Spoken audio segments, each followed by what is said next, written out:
join you tonight, and it's really my pleasure and privilege to share some information with our listeners tonight with regards to Bitcoin, where it started, where it's at, and more importantly for most everyone on the call is where it's going.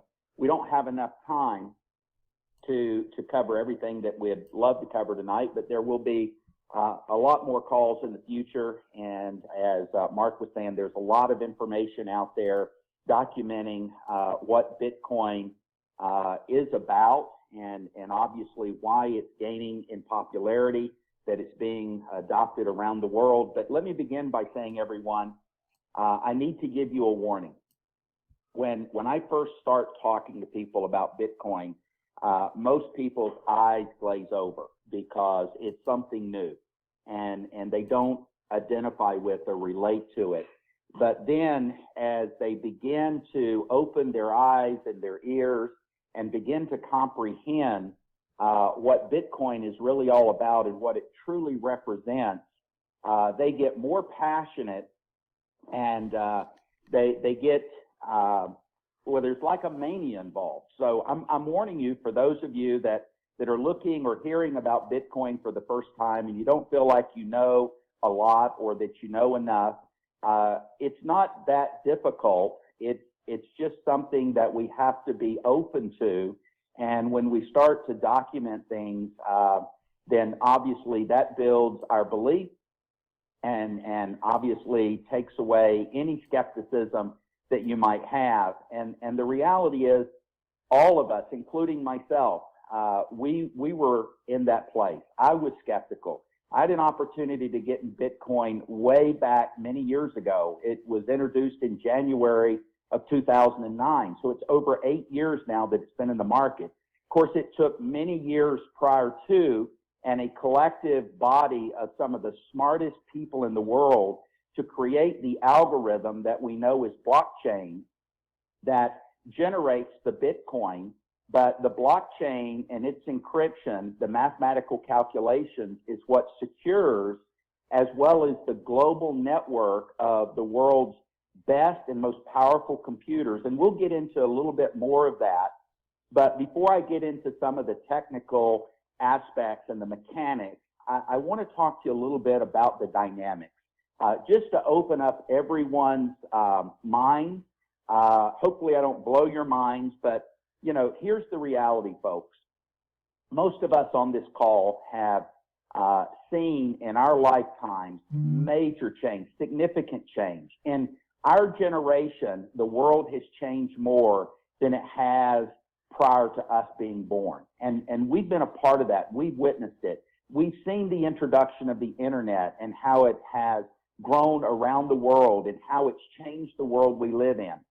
But we're not here to talk about the internet. But folks, if you found out that the government, the world's banks, and the world's richest and most powerful people were involved in doing something and they weren't telling you about it, but you found out about it somehow, some way, even though you didn't get your invitation to their champagne and caviar parties, wouldn't you figure out, isn't that a sign, a flashing neon sign, that this is something that I really need to pay attention to? This is something I need to take seriously? Because, folks, that's exactly what's happening with the blockchain and with Bitcoin. The governments and the banks and the wealthiest people in the world are involved and they're behind it, but they're not out there telling the average person. In fact, most people in the world don't even know what most of us on the call are already beginning to know and understand, that we're learning. The reality is that we are so privileged to be among the few people on this planet that can position themselves at this stage, because most of you would not have gotten involved. I didn't get involved back in the early days. I could have gotten involved 6 or 7 years ago, but I just didn't get it. It didn't make any sense to me. I didn't trust it. It was not proven. And, you know, I'm not a geek like Daniel is. I mean, I've been learning how to use a computer for a long time. You know, most people would say I'm pretty efficient at it now, but man, I was afraid of the computer when it was first introduced. You know, I resisted sending emails. And what is email? It's a digital letter. What is Bitcoin? Folks, it's digital money. We live in a digital world. And when you start to understand how Bitcoin works as a peer-to-peer, you know, person-to-person form of exchange without involving the banks or Western Union or PayPal or any of these other middlemen who charge exorbitant fees and many times steal money or freeze money, you can understand why the average person is going to trust Bitcoin, because it's a decentralized currency. Now, what that means, it is the world's first and decentralized currency. It's not issued by any individual. It's not issued by any company or corporation. It's not issued by any bank. It's not issued by any government, and they can't control it. They can't manipulate it. And that's why most people don't trust the money that's in the world today, because they know it's manipulated. They know it's controlled. And this is the people's money. We can send money anywhere we want around the world to someone literally in just a fraction of time, seconds to minutes, and literally for pennies. And a lot of people have created tremendous wealth for themselves already. And sure, every one of us has 20/20 hindsight. And if you could have gotten involved with Bitcoin when it was pennies or less than $1, and you now know that it's selling for over $900 a coin, there isn't one of us that would not have bought all the Bitcoin at that time that we could. But we didn't. Even though many of us had the opportunity, we didn't, because we didn't know what we know now. We didn't trust it. And like I say, most people aren't risk takers. But the beauty of where we are today is that it is proven. It is now something that I'm not going to say is no risk, because anytime you're dealing with anything in life, there's a little bit of risk, even with something that has had the history and the success and the adoptance and proven itself. You know, there is nothing that isn't zero risk. But when I finally accepted Bitcoin and started using Bitcoin and started mining Bitcoin, the reality is that since I started, in just, you know, a short period of time, I've seen the Bitcoins I have go up in value more than 4 times. Now, when you look back, you know, just a few short years ago, Bitcoin went up very high to over 1,000 a coin. And then because of China, which is the country in the world that mines the most Bitcoin, talked about banning it, it created some panic in the world. A lot of people sold, and the price dropped. Well, folks, that's the law of supply and demand. The U.S. dollar goes up and down. Every currency in the world goes up and down in value. Gold goes up and down in value. That's one of the things that should show you that Bitcoin is real. It's going to go up and down in value. And the two things that affect the value of Bitcoin or any other currency is the law of supply and demand. With state-issued or government-issued currencies, every time they print more money, it devalues the money that's already in the marketplace. That's why our money doesn't buy anywhere near what it used to 10, 20, 50 years ago. But with Bitcoin, there's a finite supply. And about 3/4 of the Bitcoin have already been mined. The rest of it will be mined over the course of the next 100+ years. We have an opportunity now, as this supply is getting tighter and tighter, because the people that are doing the mining, the rewards they receive for doing the mining are being reduced every 210,000 blocks. Now, if I'm talking about things that don't make any sense, please bear with me, because all of this will make a lot of sense to you. A lot of you already know what I'm talking about, but the reality is that the processing and the beauty of this being a decentralized currency that can't be controlled or manipulated, or there's no fraud, is because of the global network of the world's best and most powerful computers. Literally thousands upon thousands upon thousands of computers that are doing the processing. Very similar to when we use credit cards. Somebody somewhere is processing that transaction. They're verifying that the card is a legitimate card, that you are the legitimate holder or bearer of that card, and there's a middleman involved, but obviously they charge fees for doing that. Well, Bitcoin works in this way. All of these Bitcoin miners around the world that are mining, that are doing the verification every time Bitcoin is exchanged, It's being verified and documented and validated, not by one, not by two, but literally by over 51% of the entire global network, because the blockchain is a public ledger. Literally, if the internet went down and every computer in the world crashed except for one, it will reboot and it'll still be going. So the reality is you're not going to stop it. You're not going to shut it down, which is what the governments in the early days tried or thought about doing at the very least. And as a result, there was a lot of negative things said. There was a lot of misinformation. There was a lot of misunderstanding. But the reality is today that most people are really beginning to understand. And if you had known that, you know, just in the last, literally since the middle part of this year, when the Bitcoin, the rewards were halved, that you could have bought Bitcoin then and literally almost doubled your money in a period of just around 6 months. Who wouldn't have loved to double their money in 6 months?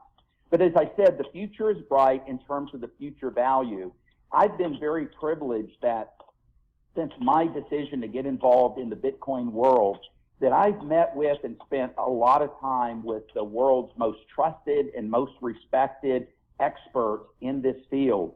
And the things that they've enlightened me and shared with me has me so excited. That's why I started off with the warning, because I'm passionate about it. Maybe that's coming across in what I'm trying to share with you. But the opportunity for us over the course of this year, we will probably see Bitcoin increase in value, according to the experts, at least 3 to 4 times its present value. It might even go up more than that because of all the factors relative to the adoption and the use of Bitcoin, because demand is driving the price up. And as a result, when we look forward, there's such well-known, recognized, respected people that are projecting Bitcoin to go over 10,000 a coin in 2018. And folks, 2018 is just around the corner. So if you knew that that was going to happen, now I know it's going to happen because of my association and involvement. You know, I don't have a crystal ball, and obviously, you know, none of us should ever guarantee anything, but based upon the information that's been shared with me, there's no doubt in my mind that we're going to see Bitcoin go to over 10,000 a coin, but we're going to see it continue to go up. And a lot of people don't understand how or why that could, but here's some of the reasons why. First of all, there will never be more than 21 million Bitcoin in the world. And that's when the last one is mined over 100 years from now. And each Bitcoin is divisible by 100 million units. So the reality is it could go to 1 million or several million a coin, which is where the experts are saying that it's going in the coming decade. Folks, that's in 10 years or less. And imagine if it was only divisible by 100, like $1. There's 100 pennies in $1. But in a Bitcoin, there's 100 million pennies or units.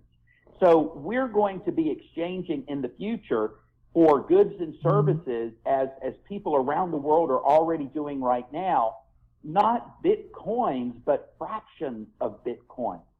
Let that sink in, because right now we have an opportunity, a window of opportunity to acquire whole Bitcoin, dozens, hundreds, possibly some of us on the call here will be fortunate enough to acquire thousands of Bitcoin. If you do the math on that, folks, it doesn't have to go to 1 million a coin. It doesn't even have to go to 100,000 a coin for you to be super wealthy. This represents such a tremendous opportunity for people to be a part of the greatest transfer of wealth in history. Because as I said, with the internet and the digital world we live in, it's only common sense that our money should be digital as well. I mean, the reality is when you look at the credit card payment system, it's antiquated. The credit cards were introduced long before anyone ever heard of the internet. And when you look back 30, 35, 40 years ago, you didn't find businesses just accepting credit cards. A few did, and then a few more did, and then a few more. And as a result, today, most businesses do accept credit cards. Most of us have credit cards. The reality is most of the world doesn't have credit cards and can't get them, but anyone can get a Bitcoin wallet. It doesn't cost anything to set it up. and people can literally have a bank in their pocket, so to speak, with their Bitcoin wallet, and they can exchange those Bitcoins without anyone asking them any questions about who you're sending it to or where did you get that money from. It's their money, it's digital money, and that's what's exciting, because today we're seeing so many businesses start accepting Bitcoin. I can pay for literally everything with my Bitcoin. One of my favorite websites is bitpremier.com. If you see yourself living in a villa in an exotic place in the world, you can find it there. Real estate around the world, airplanes, cars, exotic cars, watches and jewelry, and you name it, you can find just about everything there. And these people only want to accept Bitcoin. But the reality, even for things as simple as a cup of coffee, you can pay for your coffee at Starbucks and get a 20% discount for paying with Bitcoin. And most people don't even know this. So we're truly in a great place in time to capitalize on the next wave that's going to obviously envelop the entire world as people begin to know, understand, and use Bitcoin. And folks, that's going to drive the price up so much. Again, I wish we had an hour for me to just talk to you some more and elaborate on some of the things that I mentioned so that everything would make a lot more sense to you. But I close by saying this: you are in the right place at the right time. I know for myself, I've been in the right place at the right time in my career many times, and I've enjoyed tremendous success with many projects, but I have never had anything that even comes close to the opportunity that I seized with Bitcoin over a year and a half ago. And I am so glad that I did. You will be so glad that you did as well. And this business model that was shared with you today is an incredible business model to help the average person. It's philanthropic in its nature, in its design. And we are people helping people, and to help educate people and help them accumulate Bitcoin, they are going to be absolutely grateful in the months and years ahead for you thinking of them and introducing them to the world of Bitcoin and this crowdfunding model. What a great marriage that is. So with that being said, let me pass it back to you, Scott. All right. Thanks a lot, Michael.